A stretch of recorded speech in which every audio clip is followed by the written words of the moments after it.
Hi, I'm Bryce Crittenden. Hi, I'm Caroline Land, and welcome back to EPL's Overdue Finds. Hey, Caroline, how are you today? I'm doing well, Bryce. How are you? Really good. I was away on holidays last week, so this is like my first week back, slowly getting settled in and getting caught up on emails. As fun as it is to go away on holidays, I'm sure I'm sure it's worse for you as a branch manager.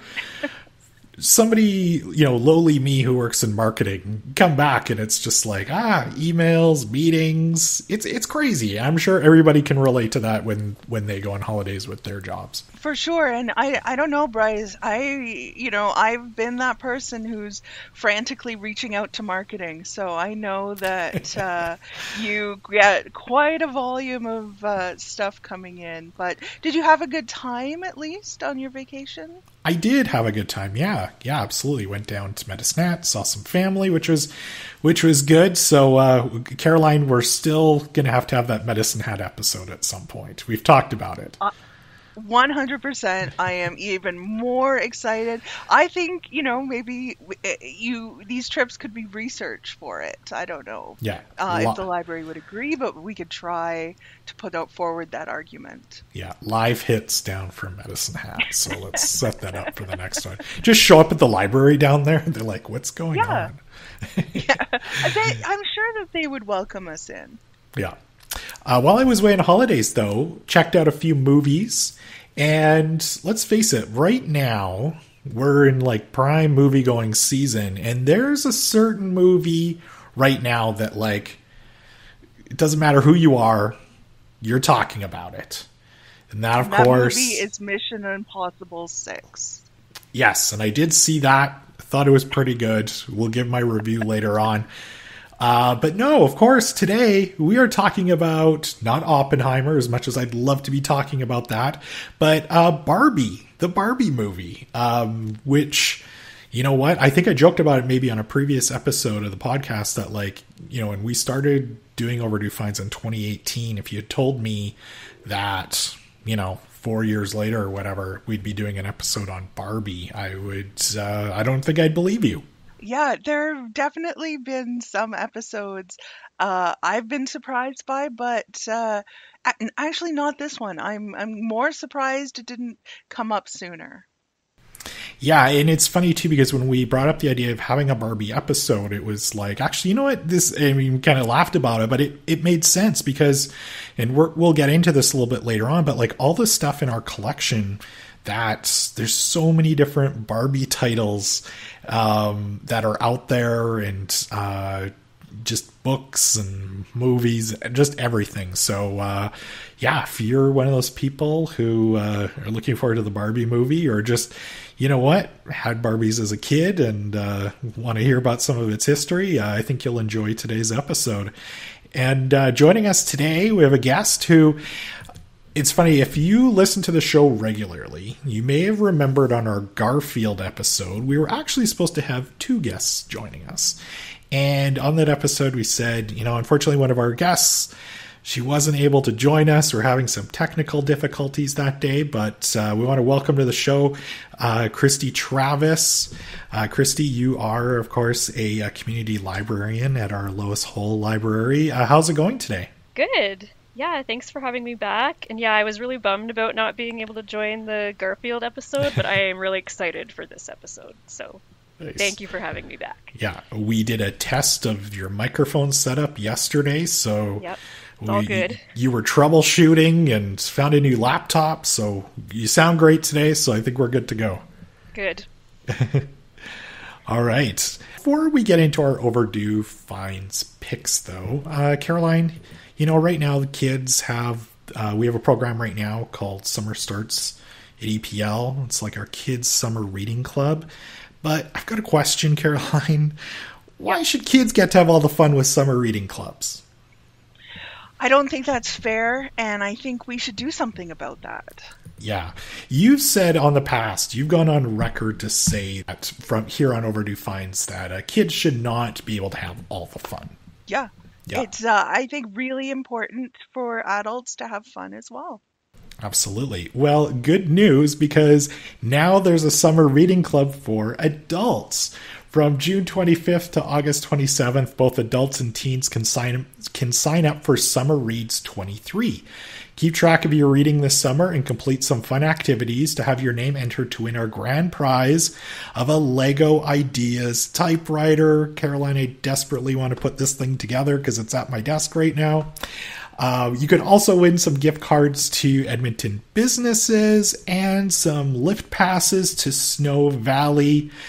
So you can sign up right now at epl.ca/summer-reads, or stop in at one of our branches, say hi to Caroline, maybe Christy, and pick up your Summer Reads activity sheet. It's a lot of fun to kind of surprise some adults when they come in and find out they can enter into this great contest. And then others are coming in asking, where are the sheets? I got it. I'm bringing one back. I need another. So lots of excitement happening.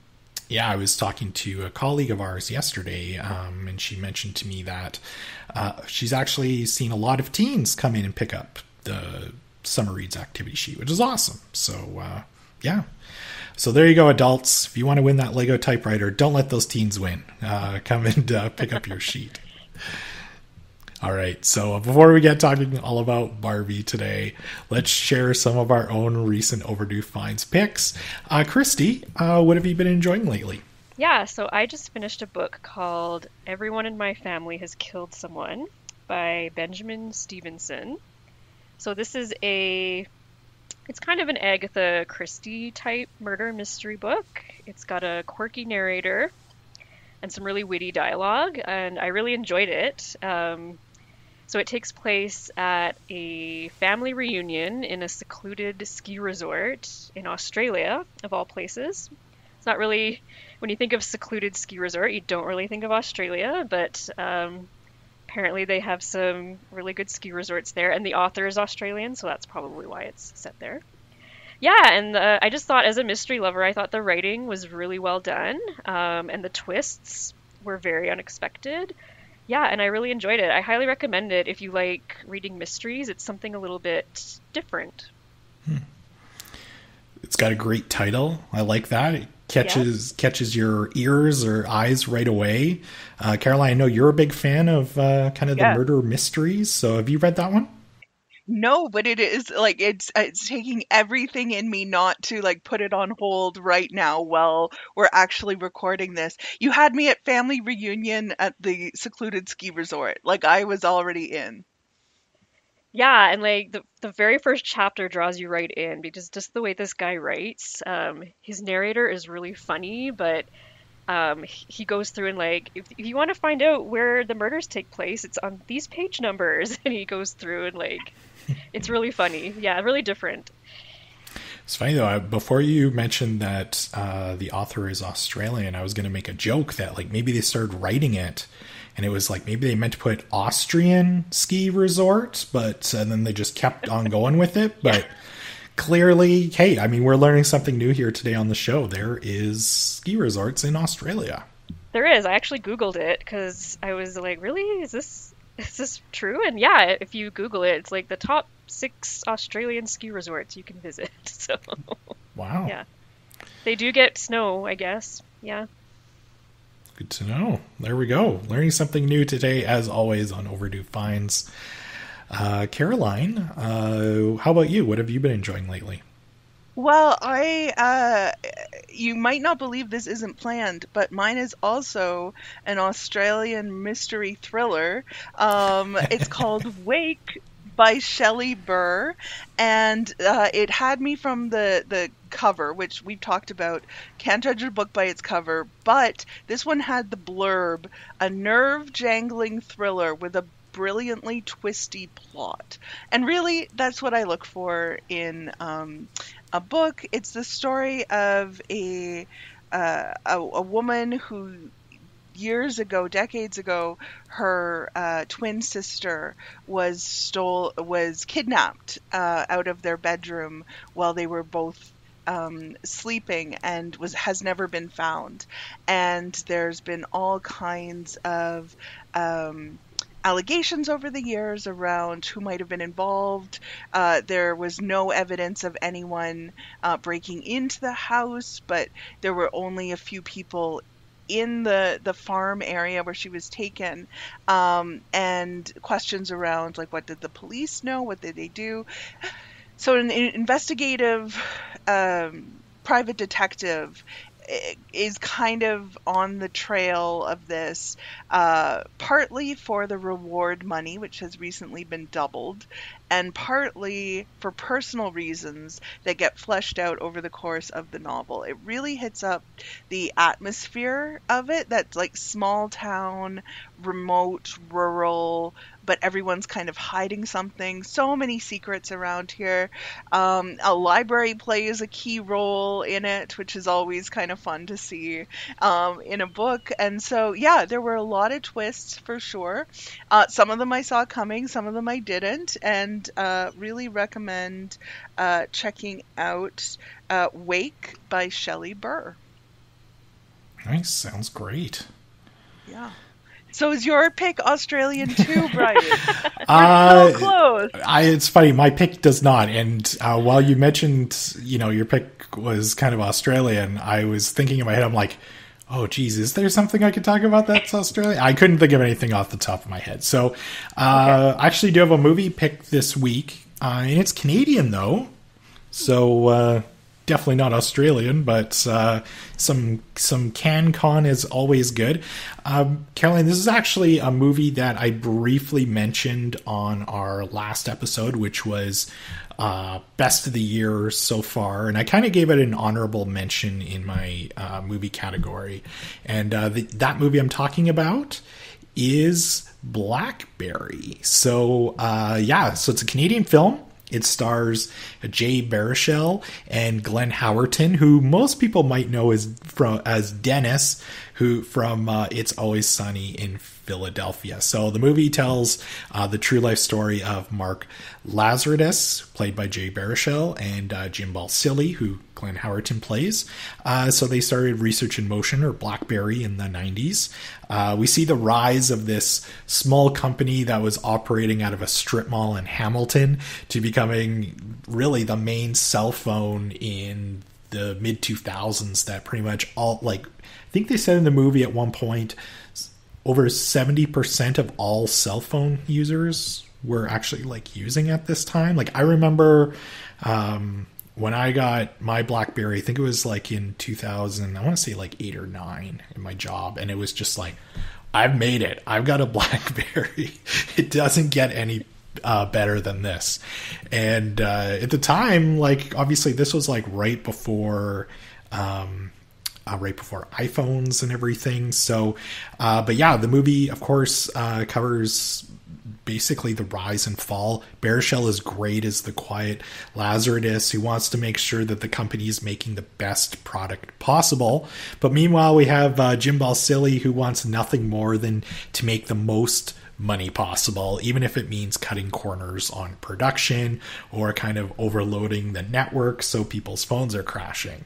So, but obviously, as entertaining as the rise of the company is, obviously it's the fall that makes the movie so compelling. The movie was actually co-written and directed by Canadian Matt Johnson, who in the movie also plays one of the founders of Research in Motion in the film.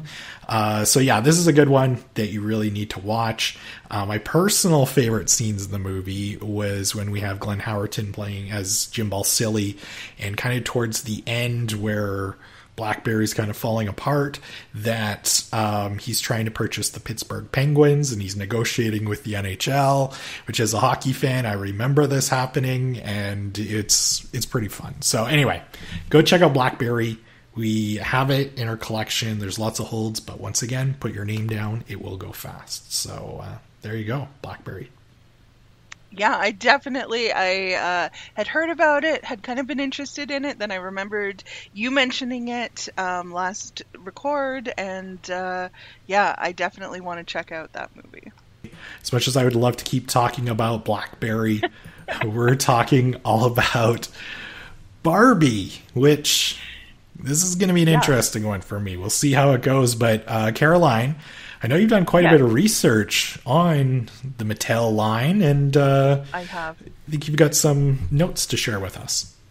Yeah, so I guarantee there is probably at least one thing that is going to be new information in this highlight here. So Ruth Handler, we have to start with her, was a co-founder of the company Mattel. It was originally a plastic furniture company that then during World War II became a toy furniture company. This ended up being much more successful than the plastic furniture, and so after the war, they turned it into a toy company full time.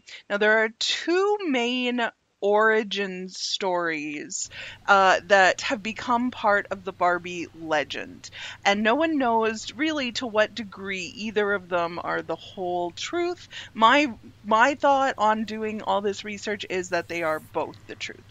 One is that Ruth Handler was inspired to make a Barbie doll after seeing her daughter play with paper dolls. She was taking the paper dolls, which looked like babies, but making them do like grown-up things beyond just being a baby. The other story is that while she and her husband were on a trip to Germany, they saw the doll Bild Lily, which was an adult doll, very similar looking to Barbie, who was a call girl and a doll sold for the pleasure of adult men. So Ruth Handler brought back a few of these as prototypes and then started developing what we now know as Barbie. Barbie, the doll, her full name is Barbara Millicent Roberts, named after Ruth Handler's daughter. She was first released at the American International Toy Fair on March 9th, 1959, which is also the date that is used as Barbie's birthday. The first Barbie doll wore a black and white zebra-striped swimsuit and a signature top-knot ponytail, and she came in either blonde or brunette.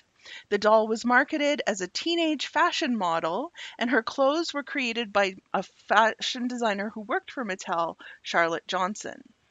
Around 350,000 Barbie dolls were sold during that first year of production.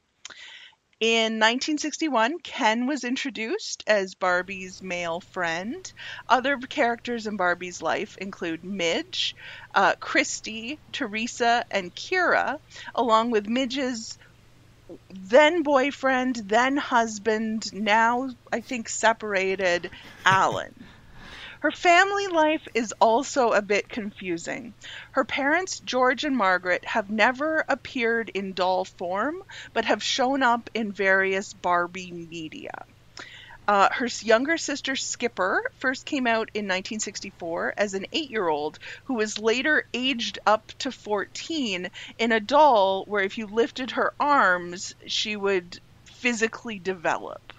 And then if you raised her arms, she physically undeveloped, but yeah. Her sister Stacy was originally called Kelly and first appeared as Midge's flower girl in her wedding to Alan. Stacy is now 11. Another younger sister was introduced as Kelly in 1995, but in 2011, Kelly's name was changed to Chelsea, and she's now 7 years old. Tootie and Todd were also Barbie's siblings, twins, but they were discontinued in the States in the 1970s, and also an infant sibling, Chrissy, only shows up from time to time. Barbie was one of the first toys marketed directly to children. In 1955, Mattel used commercials during the Mickey Mouse Club to reach kids directly, bypassing the parents. Over 1 billion Barbie dolls have been sold since first introduced.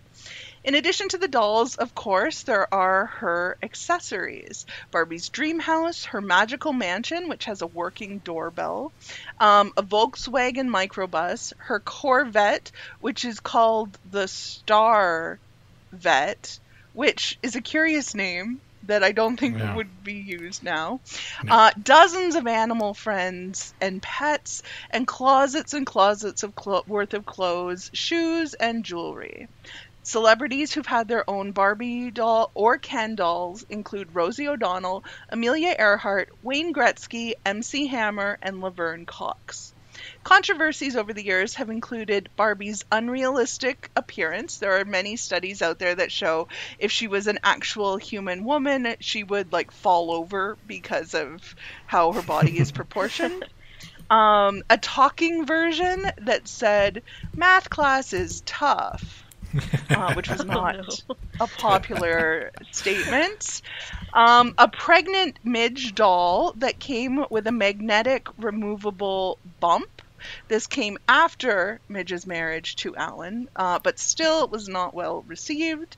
A video game designer Barbie, who, according to the storyline of the book, needs her boyfriends to make a real game, and all she does in the course of the story is download a virus that ruins everything. That book was later recalled because it didn't play right. And Earring Magic Ken, who raised eyebrows with some of his accessories when it was released in the 90s. Over 35 Barbie feature films have been released, all animated in various ways.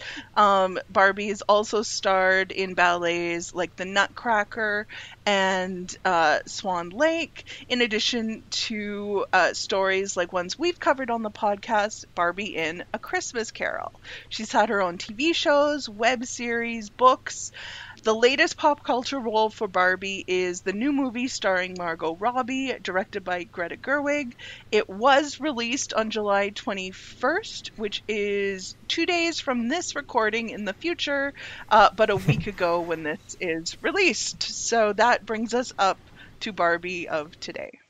I'll start with you, Christy. What's your history with Barbie? When I think about my childhood growing up, Barbie played a huge role in that. So I was a child of the 80s.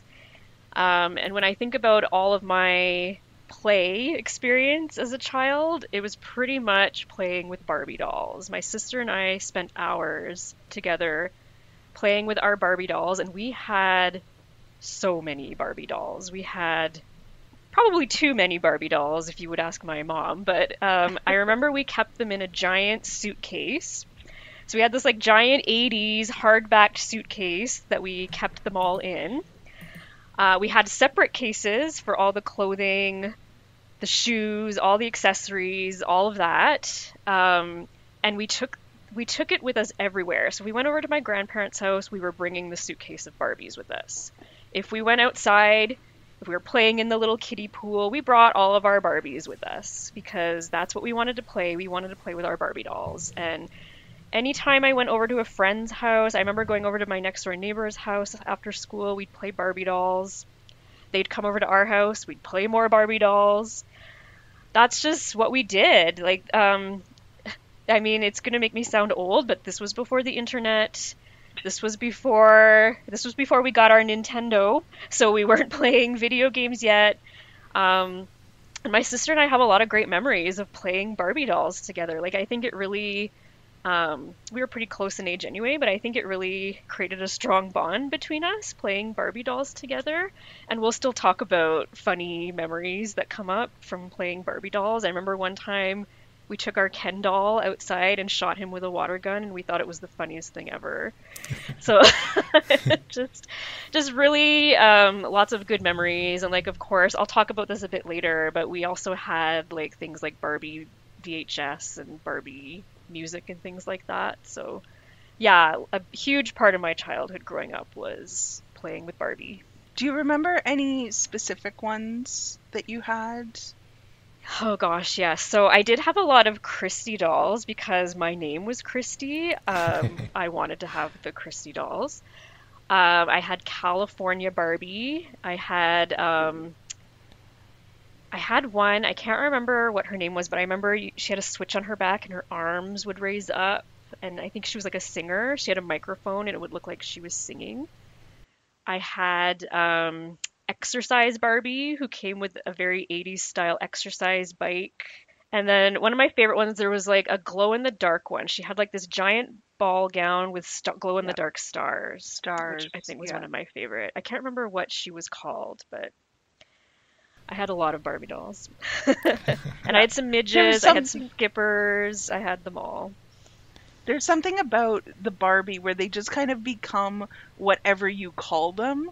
And so, like, doing this, like, I know I can picture certain Barbies in my head, but, like, when I go and, like, look them up, they become, like, you know, like exercise Barbie. And maybe that was the name for it, but it could also have been, like run and play fun or something like that, but it just became exercise Barbie. Yeah, like workout star Barbie or something like that. But yeah, she was just exercise Barbie. Yeah.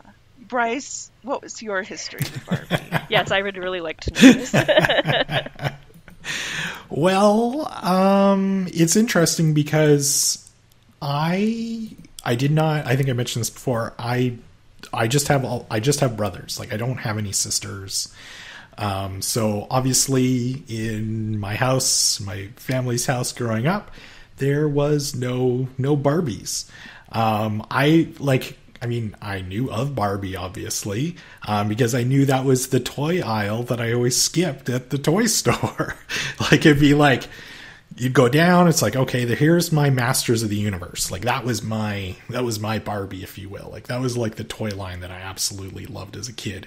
And you'd have your Hot Wheels, board games, and then I remember the toy store we'd always go to would be like Barbie, and all, like, essentially, you know, the girls' toys, the female toys would be on, like, the last aisle, and I'd be like, I you know, you couldn't pay me as a kid enough money to go down that aisle.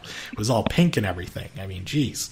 So, yeah, obviously it's, I had friends who had sisters and everything like that, and saw, like, their Barbies. And I mean, I had a cousin who's female, but she was, like, quite a bit older than me. So there wasn't really, a lot of them around. But, I remember, mentioning, you know, talking about this episode with Cheryl, and, like, she had lots of Barbies growing up, and she actually had an aunt who, like, made her Barbie clothes and everything. So I'm not sure if you both had that.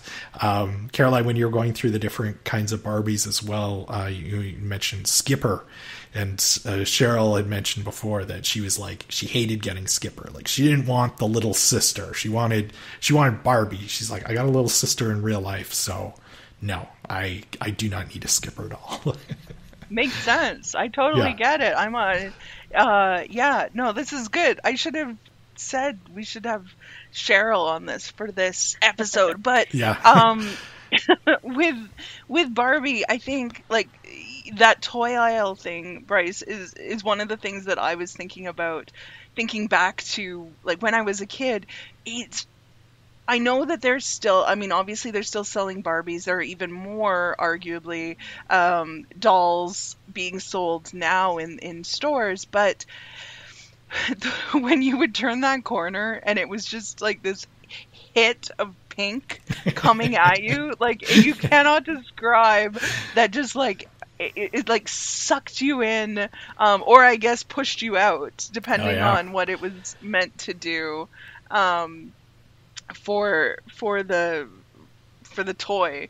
But yeah, we had a lot. One of the things that I've been thinking of too is that we had a lot of dolls and a lot of accessories, but they weren't always the packages. And this became part of, I saw a tweet a while ago that wrapped up in all the talk about the Barbie movie and all this, like, Barbie nostalgia coming out of people talking about their Barbie experiences, is someone made the point that this, you know, has a class privilege element to it as well. And, you know, Barbies were, you know, not always the cheapest toy, and some of these sets were pretty big, but there's almost like a second-hand Barbie experience of it, and maybe this was just the 80s as well, but, like, you got them at yard sales. Like, you might get one for your birthday, you might get one for Christmas, but you would just go and, like, buy, like, a random doll. Maybe she had clothes, maybe she didn't, but you would get it at a yard sale. And so we had the randomest dolls that clearly had been through something before they got to us. So yes, I had that same ball gown, glow in the dark star Barbie. I was telling you, Bryce, I had rollerblade Barbie with the rollerblades that like really flicked like a cigarette lighter, which luckily I'm terrified of fire, so like I almost didn't want to use them. I was never like running around seeing what I could light on fire with her rollerblades, but I remember more that Barbie we had, her rollerblades were orange, and she came with like lace like bicycle shorts that then had an orange tulle skirt that came out over it, and then she had like an orange bandeau top that went with it. Like that's what I remember of this. We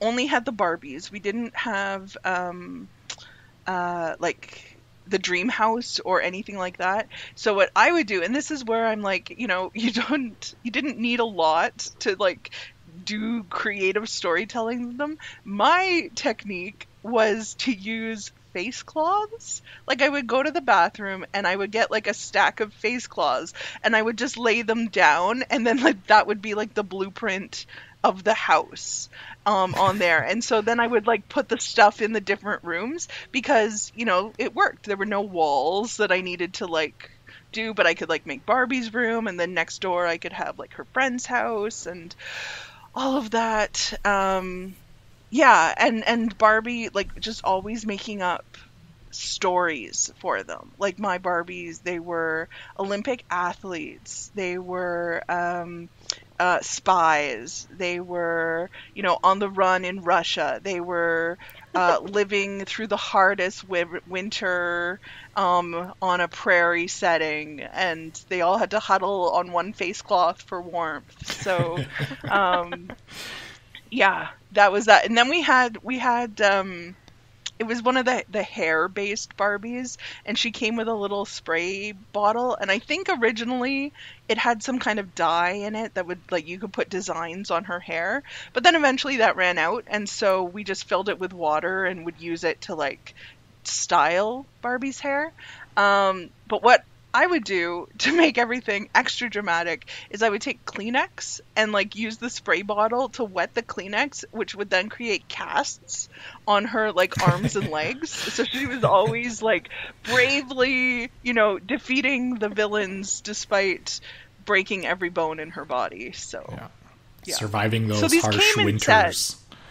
Yes, they came in sets, but really, and I think that this, yes, Barbie is an unrealistic body, and yes, it does go into the, how kids maybe see themselves or identify with it, but I also loved it for storytelling purposes. Yeah, no, I could totally see that. I mean, I mentioned that He-Man and the Masters of the Universe, that was like my toy line as a kid. Same thing, totally unrealistic body with that. Like everybody's just jacked everybody's just jacked with muscles. But that's just kind of the part of it, is kind of not overthinking it and just creating stories using your imagination and coming up with different scenarios. And now I did this with my Masters of the Universe toys and probably like my G.I. Joes. We'd have giant crossover events. Did you have that with any other toy lines when you were both growing up? Like, did you have Barbie crisscross with Jem and the holograms or the glowworms or anything like that? Yeah, I don't know if I ever brought any of my other doll type characters in. I do remember there was a set, I think they were called the Hart Family. And there was like a mother, a typical stereotypical family, a mother, father, and a boy and a girl. But I don't think they were classified as Barbies, but they were dolls. And so sometimes Barbie would go over to the Hart family's house for dinner and things like that. Yeah. Nice. Yeah. Yeah, and I remember there was a Happy Meal line that had like Cabbage Patch figures. Yes. And so Christy knows what I'm talking about here. Yep. And one of them was like a Cabbage Patch girl in a nightgown, in a pink nightgown, and she wasn't the Barbie size, and she wasn't that, but she would kind of fit in to that world, like, and so she often was, Barbie was her like social worker because her parents had left, and so she had to protect her on the prairie in the winter or something like that. So there was often like these amalgamations of things. I think I even had like a troll doll who hung out with Barbie on the regular, and they just had adventures together. I just unlocked a memory. I also had 90210 dolls. So there was Brandon, Kelly, Donna, Dylan, and Brenda. And yes, they were also they would also play with the Barbies. When you played with those, did you play with them as the 90210 characters? Was it like, "Hi, I'm Kelly, Nope. I'm Donna," or was it No. it just like, No, "I'm they a were part of this"? They were kind of like the Barbie's like cool next door neighbors that she would hang out with, but I think we would give them different names. It wasn't Dylan, it wasn't Donna. We would name them something else. Yeah. Yeah. I also had my favorite. I had lots of random Barbies. My favorites were probably the dark-haired ones because I have dark hair.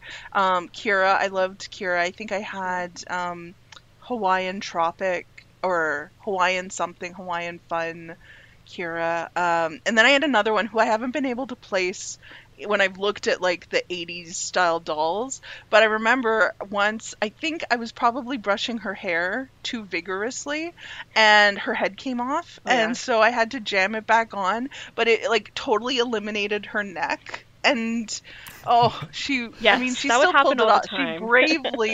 She bravely went forward with no neck in this world. But yeah, that I felt bad for her after that happened. So we touched on this a little bit, but like I had no idea that there's been so many books and different movies and items starring Barbie that have come out over the years, and it's kind of cool because we do have a lot of them here at EPL. Christy, have you checked any of them out, or is there any you really remember well from when you were a kid? Yes, so I don't know if these are in the collection, to be honest, but there's a couple that stick out in my mind. We had a couple of different VHS with Barbie. The one I remember the best is one that was a TV movie originally, and it was called Barbie and the Sensations Rockin' Back to Earth. So this was actually a sequel to Barbie and the Rockers Out of This World, which I actually never saw. For some reason, we had the sequel.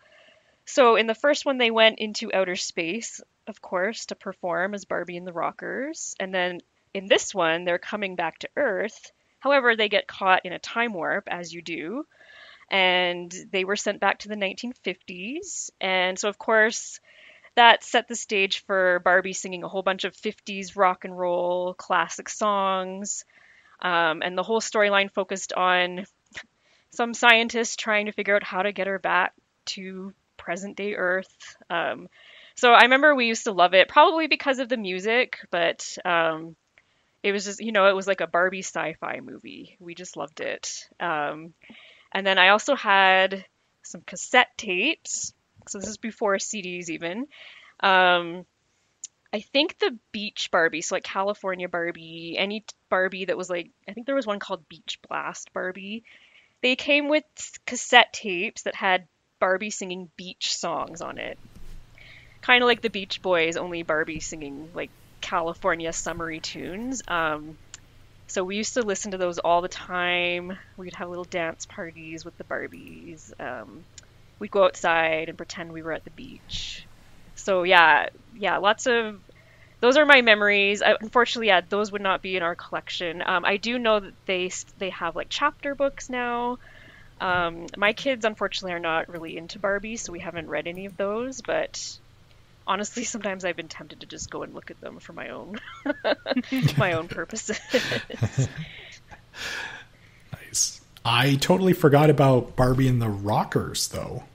And just looking here online, it sounded like, and I don't know if this is true or not, but I can believe it, that basically Mattel rushed out Barbie and the Rockers because they heard about Gem and the Holograms were going to be coming out. So it's like, we got to corner this rock and roll market.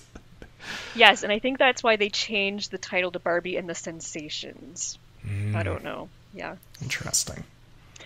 In that one, when she's back in like their time warp in the 50s, I just really, really wish that like the scientist trying to get her back to the present was Oppenheimer. Could you imagine? Yeah. Yeah. That would be wild. I would go see that movie. Yeah. It's the sequel for both of the movies. That's right. Yeah. And I don't think those movies ever made it into the theater. No. Those were straight to VHS. Caroline, how about you?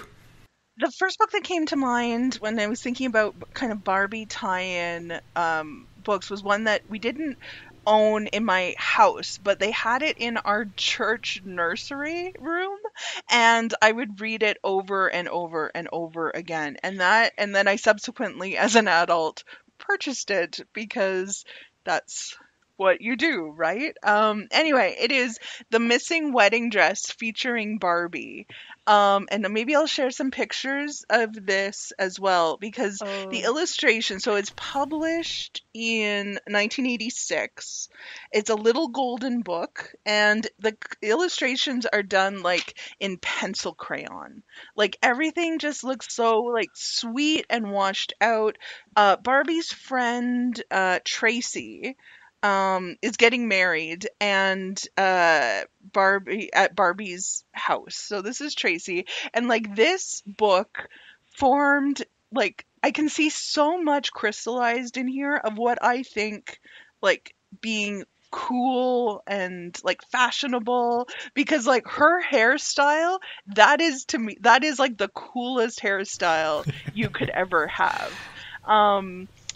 Anyway, so Tracy, Barbie's cat rips up Tracy's wedding dress, and then they take it to a dressmaker. Day of the wedding, like they were at Barbie's house getting dressed for the wedding, but then they're like, oh, okay, let's just go get it fixed. So they do. Then Barbie's like, hang on, I need to pick up some shoes. So they go to a shoe store where Tracy switches the box for a box full of shoes. So it's her wedding day. She no longer has her wedding dress. They gotta find it. So they go on a chase across town. Everyone gets involved with this. They go to a firefighter car wash as part of it. Giving away the ending, they find the dress. Todd and his best man, Ken, arrived on Ken's motorbike. Would you believe my car broke down? Ken asked. Barbie laughed. Today I'd believe anything. I want to read that story. I want to know what happened getting there. But anyway, they find it. They go through something old, something new, something borrowed, and something blue. Tracy and Todd get married, and everyone lives happily ever after. This book was formative for me, hugely influential. I can only hope one day they re-release it so that we can have it in a collection like the library. Also, something I picked up that does not have the same impact on me, but is interesting, is Barbie's Hawaiian Holiday, which is a book from, I think, 1963, 58 or 63. And this one, like, it's a solid book. Like, it's 170 pages long of, like, thick typing, no pictures. Like, this is a full novel about Barbie's, a colorful holiday trip to the 50th state. So, it's just something I enjoy. Again, the end papers on here are just, like, a work of art in terms of, like, that mid-20th century design. So that's some of the Barbie books I just have lying around my own house. But in terms of, EPL, I've looked into like the Barbie and A Christmas Carol, Barbie Nutcracker, and things like that I find so interesting because it's almost like the Muppets, right? Where it's a fictional character playing a fictional character. Like when we have, Kermit as Bob Cratchit in A Christmas Carol, like you know it's Kermit, but you know he's not playing Kermit. He is Kermit, but he's playing another character. And that's the kind of same thing with Barbie, where there is this like both such a strong identity for who the character is, the underlying character, but then there's also kind of a blankness where Barbie can also be anything at the same time. And I think that's one of the reasons why, Christy and I love playing and making up these stories with her. But also she is always Barbie at the same time. And I think that the modern stuff holds on to that really well. Caroline, I have to ask that Barbie Goes to Hawaii book. Is that like a first printing original from like the 50s or 60s you have there? I don't think so. I think it's just old. I think it's a reprint of it, but I enjoy it, and nice. Just as like book as object, I like looking into it. So I'm guessing you haven't taken out anything from the library. You know what? I did borrow. I did not borrow like one of like the newer ones, obviously for kids, like Barbie Goes to Space or whatever. But I did check out a book called Barbie Forever, Her Inspiration, History, and Legacy by Robin Gerber. So this is one I actually think that anybody listening to today's episode, or you grew up playing with Barbies or whatever, this is going to be one that you'll be interested to check out, because it's actually a larger coffee table book. And Caroline, we've talked about this already. We need to have our coffee table books episode of Overdue Finds, I think. But this is actually, I thought it was kind of interesting anyway, mostly going through it and looking at these pictures of kind of the first wave of Barbie dolls, and the stuff that always kind of like piques my interest, and maybe it's just because I'm in marketing. I love looking at old advertisements for toys, and so there's lots of them in here.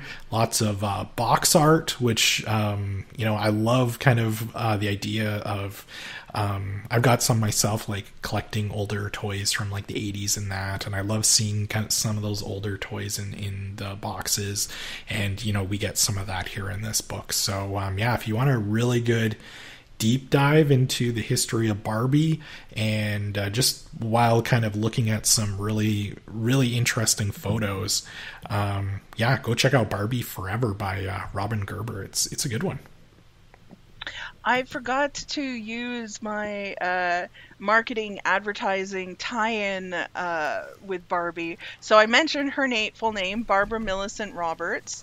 Roberts comes from their Mattel's the company that Mattel used for advertising, Carson Roberts, in the 1950s. Then when Ken was introduced a few years later, his full name, Ken, after Ruth Handler's son, last name Carson, after the marketing firm. So Carson Roberts has a huge influence on Barbie and Ken. Nice. I'm going to start with you, Bryce, for this question, and that's kind of for your outsider point of view on this. Why do you think Barbie is still so popular, has resonated for so many years? I mean, I was thinking about this, and I think there's only two toy lines that I think probably from around the time that Barbie was introduced up until today that really haven't gone out of style. Like, they've always been there. They're always prominent toys that kids ask for Christmas. And in addition to Barbie, the one I thought of was Hot Wheels. It's kind of like they've always been around. They will always be popular no matter what. But in the case of Barbie, like I think Caroline, you mentioned it best. It's like you can make Barbie be whatever you want her to be. Like you can create these stories with them, whether they're surviving on their face cloths in the prairies in the winter time, and of course too, like, I mean, as somebody who likes my vintage toys, the one thing I do find really cool about Barbie is like the different clothes and accessories for it, and I can totally understand why it's kind of stayed relevant. There's constantly new fashions coming out.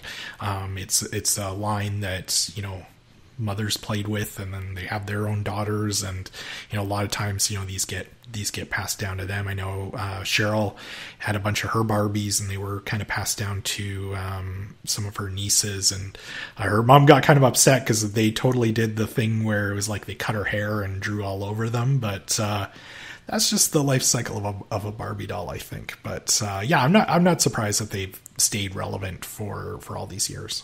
Yeah, I was going to say the same thing. The nostalgic factor, I think, plays a lot into it. Like, as Bryce said, like people of my generation, maybe generation after, grow up and pass them on to their own children.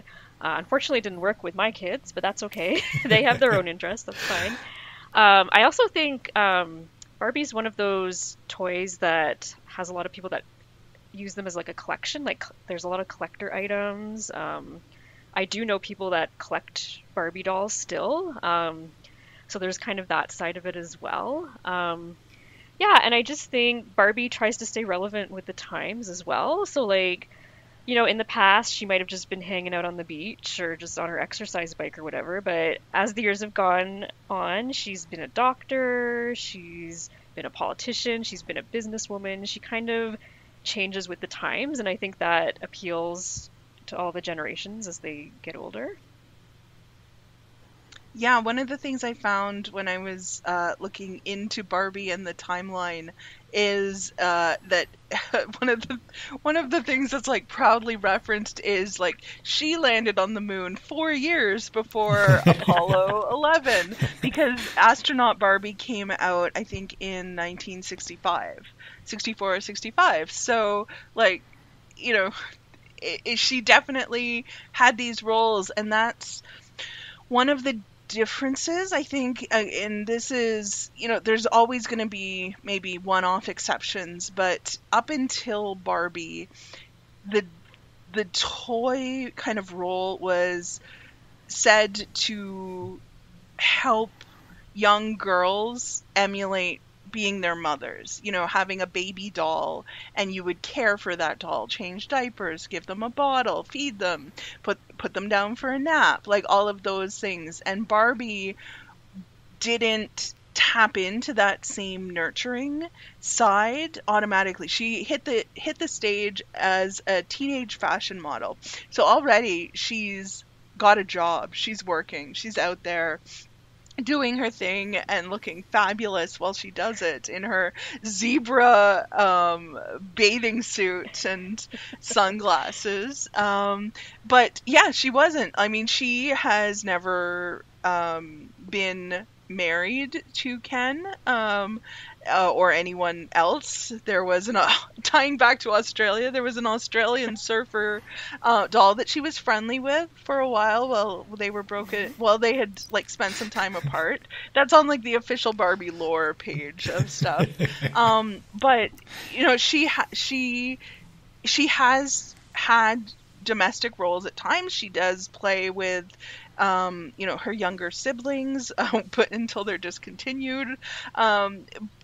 She's not shying away from that, but she's not only in that role where she is outside, she's working, she's having these different careers, she's different experiences. And I think that's something else. And I think that the combination of having stuff and just being able to change the story, you can do so much with it. And I also think as her hair kind of got longer and you were able to style it, that has so much to do with her popularity. I mean, like just that little comb and, doing braids or cutting it and then learning that you can't. All these things, I think, have gone into creating a character that's been able to ride through so well. And I definitely want to talk a little bit just about Barbie's like ubiquity around that, where like by the time we get to the era of the talking Barbie in the 90s, even before that, like The Simpsons had Malibu Stacy, and everybody knows exactly what's being parodied in that role. Like everyone knows what a Barbie doll is and kind of what is the story around it. And I don't think you get that with every kind of toy line. No. Yeah, it's funny. I think I know more about the history of Malibu Stacy than I do Barbie, unfortunately. But yeah, it is kind of funny though. Like when you were going through your kind of trivia earlier on, talking about what did you say? Something about like math is hard, and yeah, there's math class is hard. Yeah, math. Yeah, and then on Malibu Stacy episode, it's like let's forget our troubles with a big bowl of strawberry ice cream. Yeah. Yeah, and I think that, like, the way that Lisa in that episode, it's such a good episode, by the way, of The Simpsons and just in general, but the way that Lisa has projected who she wants Malibu Stacy to be, or who she sees Malibu Stacy as, she gets the new talking Malibu Stacy, and her setup for it is, I believe, it's been a while since I've seen the episode, but I think it's Stacy is speaking at the UN, and everyone is like straining to hear what words of wisdom she's going to say, and then like Lisa pulls the cord and something like sexist and reductive comes out. But that's you definitely have Barbie, I don't know, testifying in front of a global tribunal of some kind, because then she can jump on her Baywatch wave runner and save a dolphin. She can do it all. She's cool. So this is kind of tricky because we're actually talking about the movie before it comes out as we're recording this. When you're listening to this, the movie has been released already in theaters. So I have to ask, are you going to go check it out? Yeah, so I only just saw the trailer a couple days ago while I was preparing for being on this episode. It looks... when I heard there was going to be a Barbie movie, I couldn't really picture, I'm like, what's the angle they're going to take here? Like, what is this going to be like? And then I saw the trailer, I was like, oh, okay, that's interesting. Yeah, so I'm intrigued by it. I don't know if I'm going to go see it in the theater. Going to the movies these days can be expensive, especially if you go with a family. Yeah. And like I said, neither of my children are really into Barbie, so... Probably what I'm going to end up doing is when the library inevitably gets it on DVD or Blu-ray, I will sign it out and then watch it. Nice. Yeah. Caroline, how about you? Are you going to go see this one? Are you going to go to the Barbie Oppenheimer double feature? I've looked at that. I can't find timing that works really well for me. And then I'm like, well, which order do you see it in? Because like it's fraught a little bit around, but I would go see them both in the same day for sure. Yeah, I think probably I've gone back and forth. When it was first announced, I was like, oh, okay. And then when I saw the first couple pictures, like the Margot Robbie and Ryan Gosling rollerblading ones that came out last year, and I was like, those are the rollerblades that catch on fire. And I knew exactly what that reference was. And then I was like, oh, I don't know.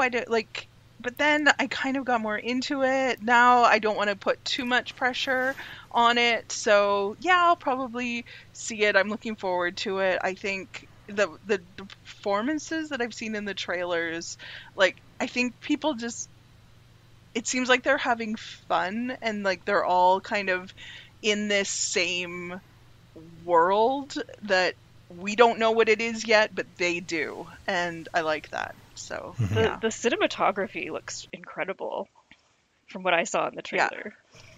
Yeah, apparently there was a shortage on a very specific pink paint in the world during filming because they'd used it for all of these amazing looking sets that you see in the trailer. So it'll be interesting.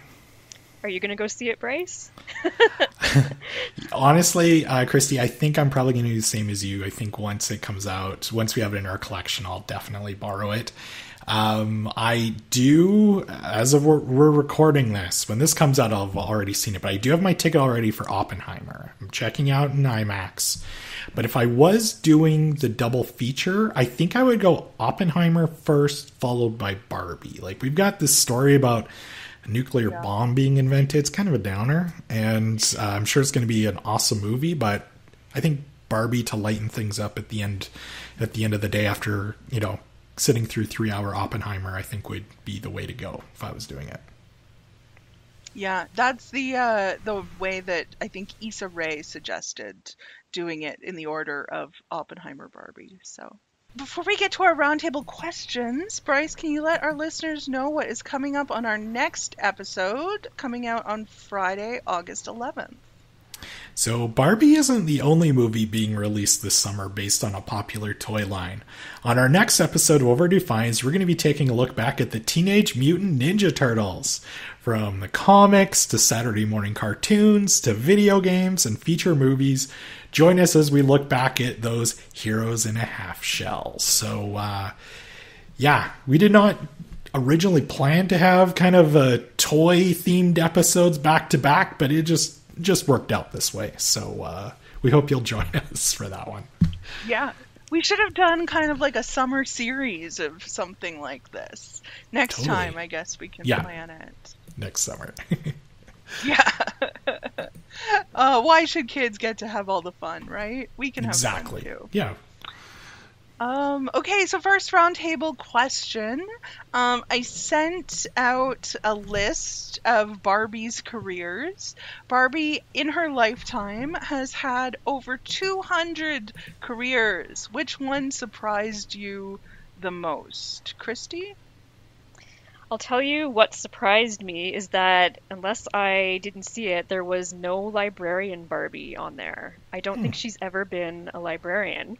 What I did like is that not only has she been Chef Barbie, she's been several varieties of chef. She's been spaghetti chef Barbie, pizza chef Barbie, pancake chef Barbie. She's also been Avon representative Barbie, was probably my favorite one on the entire list. And the Canadian Mountie Barbie as well. She's been a Canadian Mountie. But yeah, I was a little bit disappointed that she's never been a librarian. Yeah, that's good. I didn't think to look for it, but you're right. I'm not seeing it. Huh. Yeah, I was surprised. All right. Well, we know that there are people who should be listening to Overdue Finds for all of the ideas that we generate for them. Librarian Barbie. Get on it. You can launch it at the ALA conference. Huge bestseller. Yeah. Mattel, I'm sure you're listening. Let's get this done. Get it done. Could have Caroline and Christy as your librarians. Like, let's do this. So I mean, she's been a noodle bar worker, but she's never been a librarian. Yeah. Yeah. Bryce, what surprised you? So there's two that stood out to me. The first one, apparently last year, there was a Barbie Chief Sustainability Officer doll that came out, which, I don't know. I guess that one's maybe only for collectors. I don't know. Because if you're a little girl or whoever was playing with Barbies, like, do you really want the Chief Sustainability Officer? It's such a boring title. So nothing against those chief sustainability officers out there. It's just an interesting line of work for Barbie. But the one that kind of piqued my interest the most, though, was in 1992, we had Army Officer in Desert Storm Barbie. So, I mean, if that's the case, like, Barbie's handled the machine gun, and I don't know. Barbie's clearly seen some combat action over the years, so I like that one. Yeah. Caroline? Mine was the Mountie Barbie. It especially on this list, like until you kind of break it down and kind of find out what line it's from. It's just, it's going along, waitress, police officer, Canadian Mountie, and that, I mean, I guess I'm not surprised, but I am surprised. So that was mine as well. Okay, if you were going to be turned into a doll or action figure, what accessory would you come with? What would be added into that box that would then have those little twist ties on it? Do you remember those, of like trying to untwist the things from the cardboard and they would just like pinch your fingers? What's in there with you, Christy?